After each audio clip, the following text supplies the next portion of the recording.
Praise the lord. పాస్టర్లందరికీ కూడా నా యొక్క హృదయపూర్వక వందనాలండి. మీరు దేవుని రాజ్యంలో ఎంతో కష్టపడి పనిచేస్తున్నారు.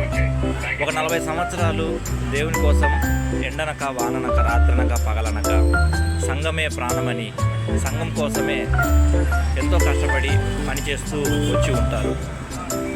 ఇక 40 సంవత్సరాల తర్వాత దేవుడు ఎంతో అనుభవం ఇచ్చింటాడు. పిల్లలు పెద్దవారు ఉంటారు.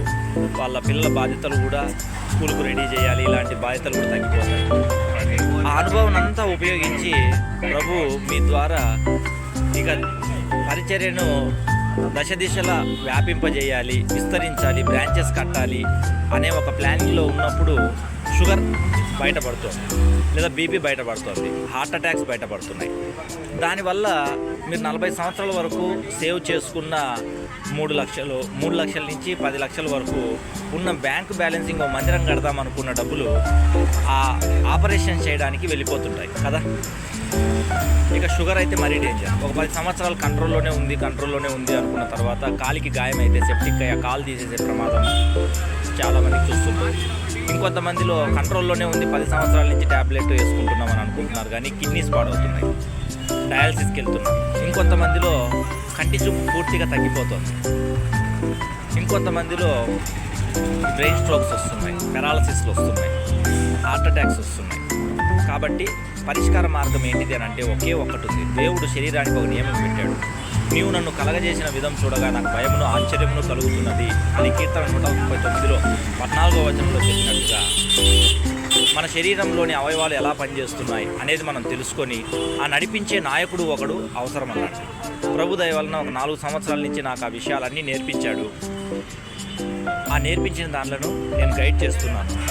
2025 ఆగస్టు 31వ తేదీ వరకు నేను 100 పాస్టర్స్కి జీవితాల్లో మంచి హెల్దీ హ్యాబిట్స్ని డెవలప్ చేద్దామని అనుకుంటున్నాను. ఆ లక్ష్యంలో పనిచేస్తున్నాను. మీరు నా కోసం ప్రార్థన చేయండి. నా పేరు పాల్ నారాయణ స్వామి, విజయవాడలో ఉంటాను నేను.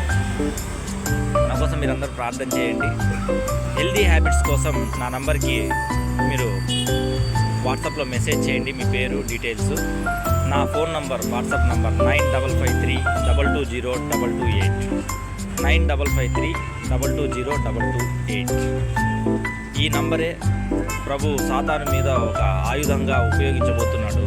ప్రజెంట్ సాతాను చేతిలో ఈ యొక్క డయాబెటీస్, ఓవర్ వెయిట్, పాస్టమ్మ గారులకి హార్మోన్ ఇంబ్యాలెన్స్లు, వీక్నెస్, రక్తం తక్కువైపోవడం ఇలాంటివి ఎక్కువగా దాడి జరుగుతూ ఉంది శరీరం మీద. ఆ శరీరం సంబంధించిన నియమాలను దేహమే దేవుని ఆలయమై ఉన్నది, దేవుని ఆత్మకు ఆలయమై ఉన్నదని మన వాక్యం చెబుతున్నది. కాబట్టి ఆ దేహం సంబంధించిన నియమాలను మనం అర్థం చేసుకోవాలి. దేవుని నియమం, శరీర నియమం అర్థం చేసుకోకపోతే దాని యొక్క శిక్షణ అనుభవించాల్సి వస్తుంది. కాబట్టి థ్యాంక్ యూ. అందరు నా కోసం ప్రార్థిస్తారని విన్నవిస్తున్నాను, ప్రార్థించాలని కోరుతున్నాను. ఈ లక్ష్యంలో మీరు కూడా భాగస్తులు కావాలని నేను ఆశిస్తున్నాను. మీరందరూ నెక్స్ట్ ఇయర్ వరకు 70 సంవత్సరాల వరకు కూడా షుగర్ లేకుండా, హార్ట్ అటాక్స్ లేకుండా, బీపీ లేకుండా సంతోషంగా జీవించడానికి మార్గం ఉంది. ఇదే శరీరానికి సంబంధించిన good news, gospel good news. ఇక 30 సంవత్సరాల తర్వాత డయాబెటీస్తో బాధపడాల్సిందే, అది వస్తుంది కామన్, షుగర్ వస్తుంది కామన్ అని బాధపడాల్సిన అవసరం లేదు. ఓకేనండి. I wish you all the best. Take a right decision, correct decision మీరు తీసుకోండి. నన్ను కాంటాక్ట్ అవ్వండి. Bye bye. మళ్ళీ కలుద్దాం. మీరందరినీ కలుస్తానని నేను ఆశిస్తున్నా, విశ్వసిస్తున్నాను, నమ్ముతున్నా. దేవుడు ఆ విధంగా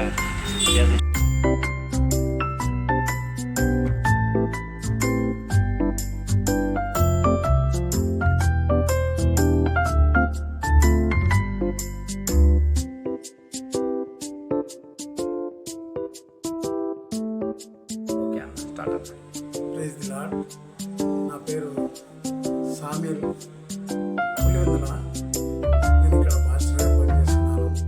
నాకు ఆరోగ్యం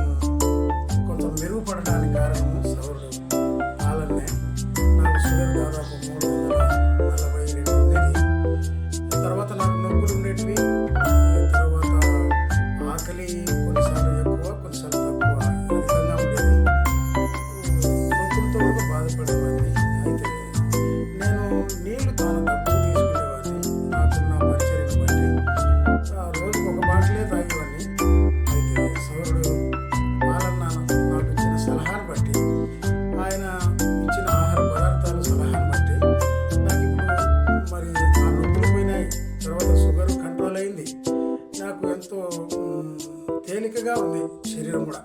నా బలిగింత కూడా నాకు కనపడడం లేదు.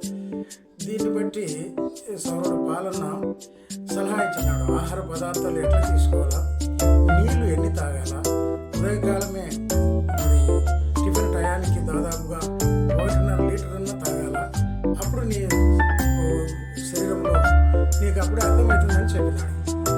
నేను దాన్ని పాటించడం వల్ల నాకు మొదటి రోజే, రెండవ రోజే నాకు దాని యొక్క సలహా ద్వారా నాకు మేలు కలిగింది. ఉదయకాలం 1.5 లీటర్ తాగడం ద్వారా టిఫిన్ టయానికి ఎంతో మేలు కలిగింది. తర్వాత టిఫిన్ తిన్న తర్వాత మళ్ళీ 1.5 లీటర్ దాదాపు మధ్యాహ్నం ఆహార పదార్థం తినే టయానికి మళ్ళీ తాగేవాడిని. తర్వాత మధ్యాహ్నం నుండి సాయంకాలానికి మళ్ళీ 1.5 లీటర్, రాత్రి 1 లీటర్, దాదాపు 5 లీటర్లు నేను తాగుతున్నాను. అయితే నాలో ఉన్న నొప్పులు పోయినాయి. తర్వాత నాకు ఎంతో యాక్టివ్గా ఉంది. బాడీలో కూడా బాగా మరి ఉల్లాసంగా ఉంది. ఇంతకుముందు నొప్పులతో బాధపడేవాడిని, అలసిపోయినట్టు ఉండేది.